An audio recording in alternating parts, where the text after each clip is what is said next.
sou o Bruno Dorigatti, esse é o Lielson Zene, sou editor da Darkside e ele é editor assistente. Eu assisto ele trabalhar, no caso. Exatamente. Tem alguém, né, para comprovar que eu estou trabalhando. Bom, só para começo de conversa, eu queria saber, a título de curiosidade, quem já leu algum livro da Darkside? Sinceridade, hein? Vamos reverter isso hoje. Vamos começar a reverter o quadro hoje. Estamos perdidos. Mas quem conhece, já tinha ouvido falar da Darkside antes de a gente vir aqui, vocês terem ido lá também. Legal, tem muitos fiéis para conquistar, os catequizados aqui hoje. Bom, a Darkside surgiu em 2012, né? E para falar da Darkside eu tenho que falar um pouco antes da Retina 78, né? Que é um escritório, um estúdio de design carioca, formado pelo Chico e pelo Cristiano, que há 15 anos já atua no mercado editorial, fazendo projetos gráficos, capas, livros, né, para as outras editoras, principais editoras do país. Então essa bagagem, essa experiência do Cristiano e do Chico, que também proporcionou e facilitou com que a Darkside, quando ela surgisse, muita gente fala, ela está completando, tem 5 anos, vai completar 6 anos agora em outubro.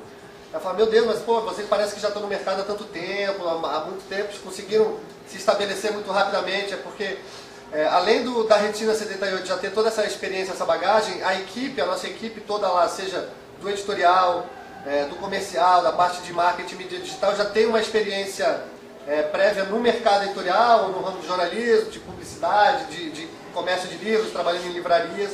Então toda a equipe lá é muito gabaritada, né, e capacitada para estar fazendo o que a gente faz, né. Eu entrei lá na Retina 78, ainda antes da Darkside, em 2011, sou o funcionário mais antigo, depois dos sócios, e a Retina também chegou a ter já um selo editorial chamado Barba Negra, que era uma parceria com a editora portuguesa Leia, que já fazia livros de cultura pop e quadrinhos. Quando essa parceria não seguiu mais adiante, a Darkside, que já era uma ideia anterior do Chico e do Cris, eles conseguiram botar na rua essa ideia, que era trazer livros de terror, fantasia, suspense, mistério, obras que a gente gostava de ler, mas não encontrava no Brasil. A gente trabalha muito com títulos traduzidos, depois eu posso falar um pouco sobre isso, títulos nacionais e títulos estrangeiros. Mas livros que a gente sentia falta aqui no mercado, sejam de clássicos do terror. A gente tem uma série chamada Coleção de Secando, que são livros jornalísticos sobre o making-off de grandes clássicos do terror, como Massacre da Serra Elétrica, Evil Dead, Sexta-feira 13, Hora do Pesadelo. E começamos publicando esse tipo de livro, começamos publicando também a biografia do Tolkien, de Stephen King, né, que são os nomes super importantes da fantasia, no caso do Tolkien, né, o autor do Senhor dos Anéis, Hobbit, e o Stephen King, né, talvez o autor mais importante vivo do terror, né, começou a escrever, a publicar nos anos 70, né, Carrie, a Estranha, ele é o autor do O Iluminado também, que deu origem ao filme, além de dezenas, talvez centenas já de títulos, né, Stephen King publicou. E o retorno foi muito rápido, assim, né, do nosso público, assim. Então a gente viu que era uma demanda reprimida de bons títulos e com um bom acabamento também, porque não é só uma capinha bonitinha, o design ele é super importante e a comunicação visual é super importante para estabelecer um primeiro relação mesmo, chamar a atenção na livraria. Hoje em dia a gente são publicados, se não me engano, mais de 30 mil livros no Brasil por ano, né? Como filtrar, né? Hoje em dia a gente vive a era do excesso da informação, como filtrar as coisas, como saber que elas são interessantes, boas, relevantes, nos interessam, né? Então todo esse design, esse acabamento que a gente tem luxuoso, que as pessoas equivocadamente acham que encarece muito o produto, na verdade não é, né? Precisa ter gente gabaritada que entende de produção gráfica, de impressão, de design, para saber que com os mesmos custos que se faz um livro de capa mole, brochura, sem nenhum acabamento especial, é possível hoje em dia com essas super rotativas que as gráficas têm, essas empresas, tu produzir um produto muito bem acabado, muito bem pensado, que reflita aquele conteúdo e não só represente, mas dialogue também. Então a gente procura sempre inserir ilustrações, fotos, ter todo um cuidado com tudo o que está inserido nesse momento de passar uma informação, contar uma boa história, né, relatar algo que a gente acha, né, que é importante contar. Então a Darkside surgiu com esse perfil de terror, a primeira editora, né, inteiramente dedicada ao terror e à fantasia, publicando romances contemporâneos também e alguns clássicos. E com esse rápido retorno, o que a gente conseguiu fazer foi expandir as nossas linhas editoriais, né? Então a gente tem a linha clássica Darkside, que publica o terror contemporâneo e algum livro dessas temáticas mais, essas primeiras da fantasia e do terror. No segundo momento, a gente viu que tinha muito livro de autoras mulheres. Geralmente, primeiro livro dessas autoras, livros de fantasia, ou de um gênero que lá fora é chamado Young Adult, né, de jovem adulto, que isso é um termo do mercado, né, que precisa sempre encaixar nas gavetinhas o que é para classificar e tentar assim, vender e mapear isso, as vendas. Então, mas a gente acredita que esses livros chamados de Young Adult, na verdade, eles podem dialogar tanto com vocês, que são adolescentes, que têm 12, 13, 14, 15, com esse pessoal que está chegando na faculdade também, mas a gente, né, que já temos assim, um pouco mais de idade, 40 anos, não é tanto assim, mas é um pouco mais, bastante? Eu diria que não. Mas são livros que além de ser uma bela escrita, uma boa escrita, um jeito gostoso de contar a história, estão trazendo temas contemporâneos e temas super urgentes, né? Exatamente, daí a Dark Love a gente viu que eram muitas autoras mulheres, então a gente reuniu elas no selo Dark Love, mas não são apenas histórias de amor, não são apenas histórias de água com açúcar escrito para mulheres, são histórias escritas por mulheres, né? Que a gente achava importante, porque também tem uma questão muito chata, por exemplo, literatura é literatura. Daí quando a mulher escreve literatura feminina, não existe literatura feminina, né? Isso é uma falácia, é mais um escaninho, mais uma gavetinha que o mercado quer botar. Literatura é literatura, não tem gênero, não tem sexo. Entendeu? Existe literatura escrita por mulheres, que vai ser sim diferente, porque a temática é diferente, o olhar é diferente, a abordagem é diferente, né? Os interesses são outros do que metade do resto da população do planeta que é homem, que na verdade também hoje em dia não é mais só isso, né? Os gêneros estão cada vez mais fluidos e cada vez mais estão se respeitando essas questões também da sexualidade e de a pessoa cada vez mais poder ser quem ela quer ser. Porque não se escolhe, né? Nesse caso do gênero, a pessoa não escolhe, eu quero ser isso, eu quero ser aquilo. Não, ela se descobre, né? o que ela é. E isso também é uma outra coisa super importante, a gente tratar dessas questões, né? Nos nossos livros. Então, por exemplo, dentre esses livros da Dark Love, e alguns que a gente já vai falar daqui a pouco mais detalhados, existem livros que abordam a guerra, existem livros que abordam a questão de relacionamentos abusivos de pais e filhos, existem livros que tratam do suicídio, que é uma questão, né, recorrente, que as pessoas não sabem como falar direito sobre isso, mas é super importante a gente falar sobre as coisas para evitar que elas continuem acontecendo, né? Tem a questão também do síndrome do espectro autista, que é abordado também em alguns livros, que também, recentemente, antes autismo era uma coisa só, né? Quem tinha déficit de cognição, dificuldade de aprendizagem, tudo era autista. Hoje em dia a gente vê que tem muitas nuances, né, nesse diagnóstico hoje em dia. A medicina e o avanço da tecnologia tem ajudado a gente entender cada vez mais essas particularidades, né? E daí, um pouco antes de entrar especificamente aqui nos livros que a gente trouxe, falando um pouco mais das linhas editoriais. Conforme a Dark Side foi crescendo e foi se estabelecendo, o retorno do público foi muito rápido e foi muito vigoroso. O pessoal sempre não só gostava e curtia e dava like, seguia e pedia, como efetivamente comprava os livros, né? Então os livros estavam vendendo, a gente conseguiu muito rapidamente ampliar as linhas editoriais e botar na rua outras coisas que a gente já tinha interesse. Quadrinhos, né? Como eu disse, já tinha uma experiência prévia da Barba Negra. A linha infantil, que a gente inaugurou no final do ano passado, chamada Caveirinha. E também em 2016 a gente publicou o primeiro livro da linha Crânio, e esse ano a gente conseguiu retomar a linha Crânio, que são livros de não ficção sobre temas urgentes e contemporâneos, né? A linha Crânio começou com um título chamado Onde Nascem os Gênios, que é falando um pouco de por que em determinado, é um livro que mistura história, filosofia, sociologia, antropologia, por que determinados locais em determinadas épocas concentraram a inteligência da humanidade. Então, tem desde a Grécia, Atenas na Grécia Antiga, passa por Mumbai em 1300, Florença no Renascimento, Edimburgo, né, uma cidade na Escócia no Iluminismo, até chegar ao Vale do Silício hoje, né, que atrai toda a concentração, digamos assim, das pessoas que estão pensando esse mundo novo e essa relação com a tecnologia. Então esse foi o primeiro livro do Crânio. Esse ano a gente conseguiu publicar e conseguiu retomar essa linha editorial, trazendo Superinteligência, que é um livro que discute a inteligência artificial. Ele, na verdade, é a filosofia da computação, e ele se pergunta qual o risco que a gente corre quando a tecnologia e a inteligência artificial se tornar mais inteligente que a nossa inteligência humana, né? E os riscos que a gente está correndo caso isso aconteça, né? O risco de isso exterminar com a raça humana. Por exemplo, se tu programar essa inteligência artificial para Qual é a finalidade última? Preservar o planeta. Bom, em cálculos muito rápidos, desde a Revolução Industrial, a gente consegue perceber que o principal motivo da degradação do planeta é o ser humano, né? Inclusive, antropólogos e cientistas declararam há poucos meses, ou no final do ano passado, que a gente vive no antropoceno, a nossa era geológica, né? Como já teve o Pleistoceno e outras, o antropoceno o que é? A partir daí, a dúvida se ela teria começado com a Revolução Industrial ou agora nos anos 50 do século XX. A nossa marca na Terra de intervenção, ela é brutal, né? A gente já alterou, e está alterando cada vez mais o solo, o subsolo e a superfície, né? A quantidade de plástico que a gente produz e é um material que dura 400, 500 anos. Então a gente já vive na era geológica do antropoceno, né? Que além disso a poluição do ar, o aquecimento da temperatura, né? Da Terra, enfim, o degelo do Ártico e da Antártica. Essa atuação do homem já está proporcionando mudanças que a gente vive, né? Enfim, cada vez o verão mais quente, o inverno mais frio, né? Agora a Europa está com...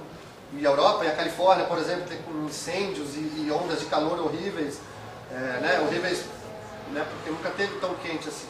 Então, voltando à superinteligência, se tu programar esse computador para preservar a vida na Terra, ele vai por um cálculo que não é tão difícil de fazer. Olha, o maior responsável pela degradação e destruição do planeta é o ser humano. Então, para preservar o planeta, teríamos que eliminar essa espécie, né? E o livro discute, entre outras coisas, os riscos e como é que estão essas pesquisas e esses desenvolvimentos. E o outro livro do Crânio também é o Neurocomic, que é uma história em quadrinhos, escrito e desenhado por 2 neurocientistas, que trata das pesquisas mais recentes e conta a história das pesquisas sobre o cérebro, né, e o sistema nervoso. E é um livro muito interessante que ele fala da física, do cérebro, da química, ele integra traz todos esses elementos da biologia e traz, além de um histórico de quando essas pesquisas começaram a ser feitas no final do século XIX, apresenta também hoje em dia o que já se tem de mais avançado, né, em relação a essas pesquisas. E o livro do Crânio que saiu recentemente é o Diário de Miriam,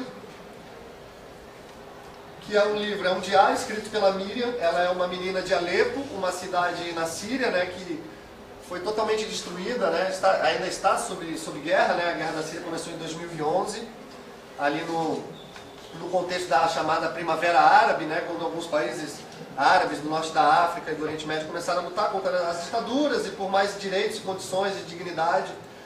E quando esse movimento chegou na Síria, ele foi brutalmente reprimido pelo ditador, né, hoje ditador sírio Bashar al-Assad. E Alepo é interessante porque é uma cidade que tem 2000 anos de história, assim. Era uma cidade, digamos, renascentista. Na época do Renascimento era um ponto de encontro das caravanas da Ásia, do próprio Oriente Médio, da África e da Europa, né? Então uma cidade milenar, com suas suques, que são as feiras e tal, e era uma cidade muito cosmopolita, por ser um ponto de encontro de caravanas. Então toda grande cidade ela tem esse espírito, né, de liberdade, de receber as pessoas, de respeitar as diferenças culturais e tratar isso muito, de uma maneira muito bacana, né, que é difícil a gente encontrar são poucos os centros mundiais que têm essa confluência, né, de ideias, de culturas, de saberes, de respeito. E a cidade foi totalmente dizimada. A Miriam começou a escrever esse diário. Ela é de uma minoria cristã, ela começou a escrever esse diário em 2011, 12, quando inicia a guerra, né, estimulada pela mãe, assim, que ela não conseguia muitas vezes ir para a escola. Então ela falou, não, vai escrever no teu dia a dia. E a guerra vai recrudescendo. Em 2016, um jornalista correspondente de guerra francês esteve lá na Síria, estava lá cobrindo a guerra, conheceu a história dela e viu esse diário e ajudou a viabilizar a publicação na França no ano passado. E a gente conseguiu, daí compramos os direitos e trouxemos o livro e publicamos nesse ano. Então, agora, antes de entrar especificamente nos livros, o recorte que a gente trouxe hoje aqui da temática são livros que tratam da guerra, né, das mais diversas guerras, seja a Primeira Guerra Mundial, que é o caso do Black Dog, que é uma biografia em quadrinhos do Paul Nash, que foi um pintor surrealista inglês do início do século que combateu na Primeira Guerra, histórias da Segunda Guerra Mundial, como a Guerra que Salvou Minha Vida e a continuação, a Guerra que Me Ensinou a Viver. Ecos também aborda a questão da Primeira Guerra. O Circo Mecânico é uma ficção que se passa num mundo pós-apocalíptico, é uma guerra que não é uma guerra real, uma guerra fictícia, mas acaba tratando todos os problemas que as guerras acabam ocasionando. Em Algum Lugar nas Estrelas também se passa no período da Segunda Guerra, quando um menino que mora lá no meio oeste americano, a mãe falece, o pai estava combatendo na Europa, ele vai parar num orfanato, também lá convive com outro menino que é órfão, e Só os Animais Salvam, que é um livro de contos, e cada conto é narrado por um animal, e se passa também num conflito, seja a Primeira Guerra, a Segunda Guerra, a guerra mais recente da Iugoslávia, enfim. E também tem um diálogo muito legal com grandes nomes da literatura. Então cada conto vai homenagear um autor e a relação desse autor com o animal doméstico que ele tinha ou com animais que apareceram nas histórias dele. Mas antes, então, a gente vai passar o vídeo da Guerra que Salvou a Minha Vida, que foi feito por vocês aqui, alguns alunos aqui da oficina de leitura, né? Fugi, foi meio que evacuada, e em busca de uma família, né, que pudesse cuidar dela, e lá aconteceu diversas coisas, ela conheceu muita coisa que não pôde conhecer através da mãe que o maltratava, né? O contexto histórico desse livro é muito importante porque aborda muitos temas que a gente pega meio... E ela tinha muita vergonha dessa filha. Não, porque No site. porque no site Sai o trovão, não ela fora. E a mãe tinha muita vergonha, achava que era um azar, um desígnio de Deus ter dado uma filha defeituosa. E ela tinha um relacionamento abusivo com essa filha, né? O filho mais novo ia para a escola, a filha mais velha ficava em casa cuidando do filho, quando ele não estava na escola, limpando a casa, cozinhando. E ela descontava toda a frustração dela de ter que trabalhar no bar o dia inteiro, lidar com bêbados, que homens que abusavam dela lá também, achavam que ela era só um objeto para servi-los, né? Seja no bar ou sexualmente, enfim, as pessoas passavam dos limites. E ela, toda essa frustração ela descontava na filha, tadinha, que nasceu assim, não pediu para nascer dessa maneira, né? E tinha que superar tudo isso. Como é que a guerra salva a vida dela? Conforme Hitler está expandindo, se expandindo, né? Expandindo pelo território europeu, o continente europeu, quando ele chega ali no limite França, Bélgica, Holanda, o próximo caminho natural seria a Inglaterra, que é uma ilha, né?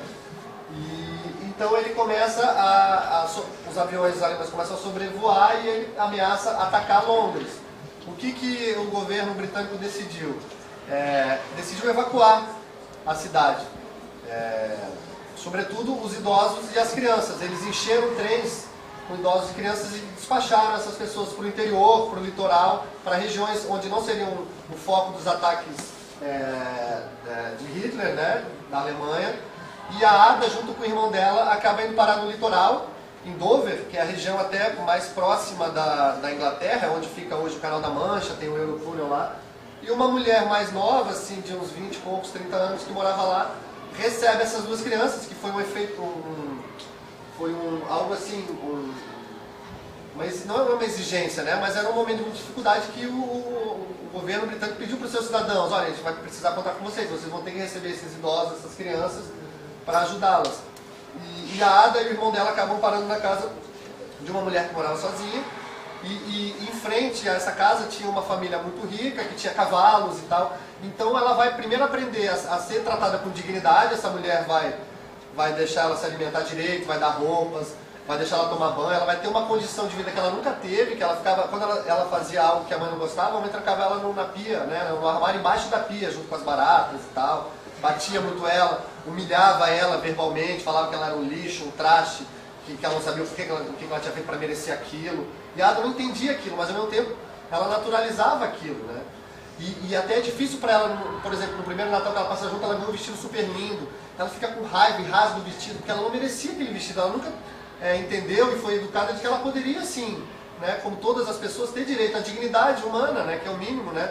Saúde, moradia, alimentação, afeto, né? E ela vai se descobrindo, e ao longo da história do livro, essa batalha interna dela e as batalhas reais ali, porque essa região também é perto de um grande aeroporto onde os aviões britânicos sobrevoavam, tentando derrubar os aviões alemães, e iam também combater no continente europeu.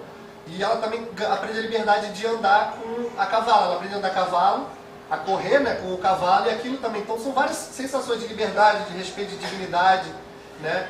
E isso é só um exemplo do que um livro pode trazer. Então, ao mesmo tempo que o cenário, o pano de fundo é a Segunda Guerra, né? Como ali as meninas falaram, assim, a gente entende a expansão de Hitler um pouco, tem todo esse contexto até ele chegar para combater ali e bombardear Londres. Ao mesmo tempo também é um livro sobre o que está fora e o que está dentro, né? Tudo o que a gente tem direito, tudo que a gente precisa reforçar e cada vez mais tratar. Quer falar de algum outro título agora, Nelson? Eu acho que eu preferia ver se vocês têm qualquer pergunta, qualquer comentário sobre tudo que a gente já falou. Então, se vocês quiserem falar, comentar, perguntar qualquer coisa sobre isso, a gente está à disposição. Senão a gente vai continuar falando, não pode não ser tão divertido. Porque a nossa voz pode ficar um pouco mais monótona e a gente fala mais baixo, vai ficando menos interessante. Como funciona os cafés editoriais? Jogar o mais fácil, né? Então, a gente tem processos editoriais diferentes para livros que são traduzidos e para livros que são nacionais. Por exemplo, para a gente falar do Diário de Miriam, talvez. O Diário de Miriam é um livro que foi escrito primeiramente em árabe. Árabe. É árabe, né? Na Síria árabe. É árabe pela Miriam. E aí o Philippe Lajoie, que é o jornalista francês responsável por levar o livro para a França, junto de um frade lá de Alepo mesmo, que sabia francês, traduziu o livro para o francês. Aí o Philippe fez um recorte dos diários da Miriam, algum trabalho editorial, ele deu uma mexida no texto dela. Não é o que você lê no diário da Miriam não é exatamente o mesmo texto dela. Tem um trabalho editorial ali, tem um processo de escrita, dá para dizer, do autor francês, do Philippe. Porque determinadas coisas que para ela é natural, da cultura árabe e da realidade dela, para o público europeu, francês e para o brasileiro, tem coisas que precisam ser explicadas e contextualizadas, né? Que nem a gente contando a história da gente aqui, de vocês, de Japeri, para alguém que é de outro país. Tem coisas que aqui são muito naturais, desde a vegetação, a geografia, o jeito de lidar com as pessoas, os códigos, né, de sociabilização, de convívio, que às vezes é preciso contextualizar para alguém que é de um outro país, com uma outra cultura, né, uma outra cultura religiosa também, independente de ser seguidor de uma fé religiosa, porque a gente tem uma cultura cristã católica no Brasil, independente da religião que a gente segue, né, ou que não segue, porque governado, né, e colonizado pelos portugueses, etc. e tal, essa cultura católica é muito forte e ela é independente da religião estrito sensu e da fé de cada um, né? Então a gente tem muito dessa cultura, assim como a Miriam, ela é de uma minoria cristã também. Então um país basicamente muçulmano, com uma população curda também, né? Que é uma coisa legal que a gente pode falar sobre o povo curdo. É o maior povo hoje do planeta que não tem um território, um país, né? Porque o que seria o Kurdistão é o norte da Síria, o norte do Iraque, que é o país vizinho à Síria, e o sul da Turquia, né?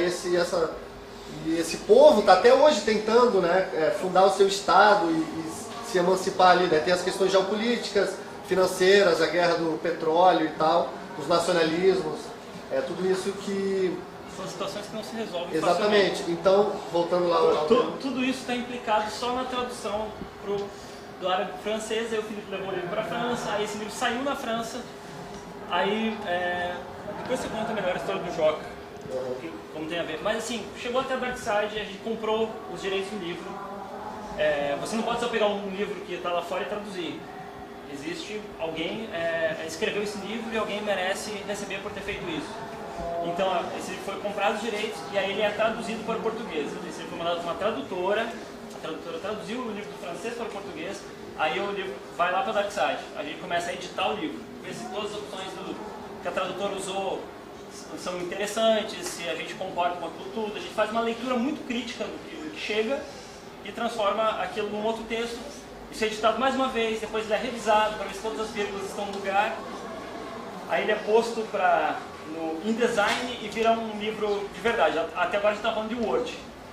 tudo porque do Word. Ele vai para o InDesign e vira um livro daquele formato ali, porque alguém já decidiu como vai ser o projeto gráfico. Enquanto isso, tem alguém pensando como fazer a capa, qual vai ser a capa, o que a capa tem a ver com o conteúdo, como isso vai chegar no público, tudo isso é pensado ao mesmo tempo. Isso feito, a gente revisa mais uma vez, manda para a gráfica. Tendo mais tempo, revisa de novo. Se a gente já Mais tempo, a gente tenta revisar, porque sempre acaba passando sempre passa coisinhas. nos mínimos detalhes.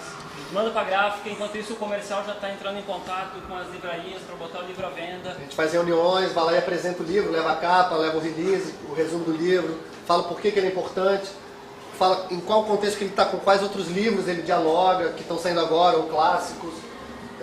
Porque todos os livros da Darkside têm isso, eles não entram soltos no nosso catálogo. Todos eles têm uma relação com outros livros. Com alguns outros livros, eles sempre tem algum diálogo, é engraçado, alguns sempre tem um livro dentro de um outro livro, né? Ou alguma coisa que se relaciona. Você consegue fazer vários pequenos grupos assim, dos livros da Darkside. Esse aqui conversa com aquele outro, esse tema transversal tem a ver com aquele outro tema. Enfim, seja por conta do mesmo tipo de narrador, o mesmo tipo de escrita. Enfim, a gente sempre consegue associar os livros, então a gente leva isso até aos vendedores dos livros, vai fazer com que o livro chegue ao público. E no caso do Diário de Miriam, o Felipe Lobjoie veio ao Brasil, então a gente também teve que planejar a turnê do Felipe pelo Brasil. Ele foi para uma feira em Araxá, ele veio para o Rio de Janeiro, então fazer um livro é isso. A gente faz vários desses várias vezes por mês. E o mais importante talvez por que esse livro, né? Como escolher um livro? A gente está o tempo inteiro recebendo, em contato, né, com editoras estrangeiras, agentes literários, que hoje em dia tem o papel do agente literário, porque cada vez com a profissionalização do escritor, o agente literário é muito importante, porque daí o escritor ele pode estar focado em escrever, pesquisar, ajudar a divulgar o livro, participar de eventos, lançamentos, debates. Hoje em dia, né, a presença dele online é muito importante para se aproximar do leitor, conhecer o seu leitor também. E o agente literário é a pessoa que vai cuidar da administração da carreira dele. Então é o agente literário que vai tratar de dinheiro. Qual o valor de adiantamento que o livro merece, não merece? A porcentagem de royalties, né, que o autor ele ganha, na verdade, por preço de capa. Em média, 10% de preço de capa. Então, o livro é R$50. 10% de R$5. Então, cada livro vendido, ele ganha R$5. Só que como assim demora todo esse processo, né, até o livro ser escrito, daí ser produzido editorialmente, vai para a gráfica, tem uns 15, 20 dias de gráfica, depois vai para o nosso centro de distribuição, depois vai para as livrarias e lojas online, depois é que chega no leitor. Geralmente, o mercado editorial funciona com adiantamentos. Então, se tu é um autor novo, é muito difícil acontecer, mas acontece lá fora também. Tu é uma pessoa que passou numa escola de escrita criativa, que é algo que não tem no Brasil, mas tem muito lá fora, faculdade de escrita criativa, é para aprender a escrever. Seja um livro de ficção ou de não ficção, novelas, ensaios, contos, grandes reportagens, biografias, livros de história. Então, um autor novo lá fora, um mercado mais profissionalizado na Europa, na Ásia e na América do Norte, eventualmente uma pessoa estreante já pode conseguir um contrato e um adiantamento. Aqui no Brasil a realidade é um pouco diferente. Tem que primeiro publicar, ou a pessoa não vai te dar o adiantamento, vai te dar só os royalties devidos, conforme os livros vão sendo vendidos. Mas se tu já é um autor estabelecido, consagrado, o que a gente faz com esses títulos que já saem lá fora é tu dar um adiantamento. Que seria mais ou menos, tu pagar por usando esse cálculo que eu estou fazendo, o livro é R$50, ele ganha R$5 a cada livro vendido. Uma primeira tiragem de R$1.000, então ele receberia, vendendo todos os livros que foram impressos, R$5.000. Então geralmente se dá adiantado esse valor, conforme o livro vai sendo vendido, depois tu presta contas e esse valor é descontado. Né? Então é assim que o mercado funciona, a profissionalização do mercado. Né? E é claro, daí se tu é um best-seller, se tu é um autor consagrado, tu vai ganhar muito mais, porque tu vai vender muito mais, vai vender milhões de livros. Então tem autores como Stephen King, Paulo Coelho, esses mega-sellers, que ganham muito provavelmente milhões a cada livro que ele se propõe a entregar. Entrega um manuscrito, vou te entregar o manuscrito daqui a 3 meses, então toma aqui 1 milhão. Né? Mas enfim, essas são exceções à regra. Né? Geralmente se ganha... É um trabalho difícil, mas depois que tu consegue se estabelecer, é possível sim ter uma carreira escrevendo livros, né? E todas as atividades conexas, porque daí ele escreve ensaios para jornais, ele vai participar de festas literárias, de Bienal, eventualmente recebe um cachê ou não, mas se não recebe um cachê, ele ganha viagem, hospedagem, alimentação, né? Isso varia de caso a caso, assim, mas o Brasil ele tem profissionalizado isso, né? Com essas festas literárias e com as bienais que já tem 50 anos, mas essas festas literárias impulsionadas pela Flip, que já tem uns 16, 17 anos, a gente tem visto pipocar festas literárias no país afora, em cidades pequenas, como ele deu o exemplo de Araxá, né, que é no interior de Minas Gerais. Essa semana eu estava lendo, vai ter acho que tem uma outra festa literária em Diamantina, eu acho. Tem Porto também, em Porto de Galinhas. Porto de Galinhas. Vamos ter a Bienal também de Brasília. Né? Então, cada vez mais, o mercado editorial brasileiro está se profissionalizando. Né? Outro fator importante para isso também é o barateamento dos custos de gráfica, né? E de tecnologia para produzir. Hoje em dia, com qualquer computador e o InDesign, que é o programa que a gente usa para diagramar o livro, e o Photoshop para tratar a imagem, qualquer pessoa hoje em dia pode produzir um livro muito facilmente e até botar para vender na Amazon, no e-book, né, diretamente ali. Tu negocia com a Amazon, tu sobe lá, a Amazon, claro, vai ficar com uma fatia das tuas vendas, mas tu pode administrar e começar uma carreira ali, né? Boa tarde. Eu queria saber qual o critério que vocês utilizam para escolher os títulos. Né? Você mesmo falou pra gente que é terror, fantasia, né, e tudo mais. Mas qual o critério que vocês utilizam para escolher esses títulos que são lançados? Então, a editora começou, né, como a gente disse, com terror e fantasia. Então a gente foi atrás primeiro de livros importantes. No caso do terror, a gente começou com livros sobre making-offs de filmes clássicos. Então, quais são os grandes filmes clássicos de terror? Sexta-feira 13, Hora do Pesadelo, Evil Dead, Massacre da Serra Elétrica, entre outros. Mas esses são alguns super importantes. Então a gente foi atrás de livros sobre esses filmes. Né? As biografias também, poxa, a gente quer falar de terror e fantasia, é incontornável, tu não pode falar de fantasia sem falar de Tolkien, né? Que é um grande inspirador, por exemplo, do George Martin, hoje da Guerra dos Tronos, que com certeza vocês devem conhecer. Stephen King também, do terror. Num segundo momento, conforme a editora foi crescendo e ampliando, a gente foi vendo o que de mais relevante tinha no terror, na ficção de terror, de fantasia, nos quadrinhos, né? Porque história em quadrinhos também muita gente pensa que ou é só pra criança, que é a Turma da Mônica, Menino Maluquinho, ou super-herói e tal.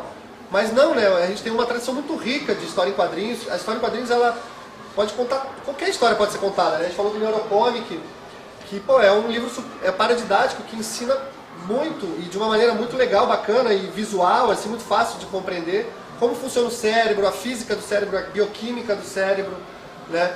E de uma maneira que o livro é o personagem que, enquanto está tomando café, vê uma menina, se interessa por ela e ele vai atrás dela. Na real, ele cai dentro do próprio cérebro, né? E quem vai contando a história para ele são os grandes pesquisadores do início do século que começaram a desenvolver isso. E todo mundo que trabalha na Darkside ama o que faz, gosta muito de livros, se interessa por isso. Então eu iria pesquisar e ver os grandes livros novos, as grandes temáticas, independente de eu estar trabalhando com livro ou não. Antes de estar na Darkside, eu sou formado em jornalismo e em história, e trabalhei 10, 12 anos com jornalismo cultural, escrevendo para sites, revistas, blogs, jornais. Então gera um interesse meu, assim. Então a gente procura trazer o que a gente acha que é relevante, que é importante. A gente parte do princípio que se aquilo me tocou, me comoveu, eu achei super bem escrito, conta uma história importante que tem que ser contada, a gente leva, avalia ali internamente, junto com o Chico, com o Cris, com as outras editoras, que é a Raquel e a Nielsen, né, o Lierson, enfim, a gente conversa, e também com o resto da equipe, que tem os designers, o pessoal do marketing e mídia digital, e daí decide bater o martelo. Não, vamos fechar esse livro, é importante, é uma temática atual, a gente precisa trazer isso para a discussão, né? Então vai muito, não só o gosto pessoal, né, do que eu gosto de ler, mas do que eu, claro, tem muito do nosso gosto pessoal, mas do que eu acho que é importante trazer, apresentar para o nosso público, que é basicamente formado por gente como vocês, assim, que vai de 15 a 30 anos. Né? A média do nosso 60 a 70% dos nossos livros são comprados e lidos por jovens, por adolescentes, jovens adultos e o pessoal um pouquinho mais velho. Tinha antes uma pergunta lá, a gente vai voltar falar contigo. Qual é o livro mais vendido de vocês? O livro mais vendido até o momento é o Star Wars. A Guerra, né? Guerra nas Estrelas. A trilogia original, né? Vocês devem estar acompanhando que agora, depois que foi vendido, George Lucas vendeu para Disney, eles retomaram. Mas a história original começa do episódio 4, o 5 e o 6, né? Que foram lançados em 77, depois 80, 81 e 83.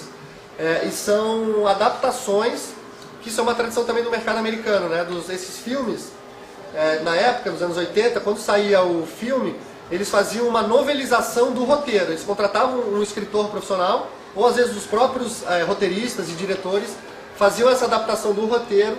Esse aqui é uma novelização, por exemplo. Pro romance. Noite dos Mortos Vivos. É um filme que foi, a posteriori, é transformado em... Exatamente. Ele é pensado como filme, mas até sai na mesma época, né? O Goonies, que foi o nosso primeiro livro também. E os livros mais vendidos, então, te respondendo objetivamente, é Guerra nas Estrelas, que já vendeu, acho que 80 mil exemplares. E o Demonologista, que é um livro de ficção do Andrew Piper, é um escritor canadense contemporâneo, ele tem hoje os seus 45 anos. E é um livro muito interessante, que o protagonista é um pesquisador de John Milton. Acabou de passar ali O Paraíso Perdido, né? Que na verdade é uma versão da história clássica da queda de Adão, né? A queda de Lúcifer e a fuga do paraíso e tal. Mas escrito com viés humanista, né? A Bíblia ela é Deus narrando, e Deus é o Supremo Todo-Poderoso, né? O poema Paraíso Perdido é uma visão mais humanizada, digamos, dessa história. E o protagonista do Demonologista, ele é um pesquisador acadêmico, cético, ateu, ele não acredita em nada disso, mas ele pesquisa a poesia e como ela foi escrita. Ele recebe um convite para ir para Veneza e estudar um caso, um fenômeno paranormal que está acontecendo lá. Ele vai com a filha pequena e nisso a filha dele cai num canal em Veneza e desaparece. E daí ele começa a receber sinais de que alguém estaria com a filha dele. Volta para os Estados Unidos e ele lê os sinais, seja no jornal, no telefone, na xícara, alguém liga. Ele interpreta alguns sinais e ele vai em busca assim, para saber onde está a filha dele. Assim. Então é muito legal porque dialoga com a literatura clássica ao mesmo tempo que apresenta essas questões de fé e de crença. E é uma aula de literatura, e é uma questão das verdades, onde estão as verdades, quais são as verdades sagradas ou quais não são. Aquilo que abalou a fé dele, era uma pessoa que não era crente, não cria em nenhum Deus, embora seja muito respeitoso em relação a isso. Mas é um livro de terror, não é aquele terror sanguinolento e mortes e tal, é um terror mais psicológico, um suspense assim, né? Mas além disso a gente tem o Diário de Miriam, está vendendo super bem. Tivemos alguns outros títulos também, mas esses dois são os mais, até agora, os mais significativos, digamos, no catálogo.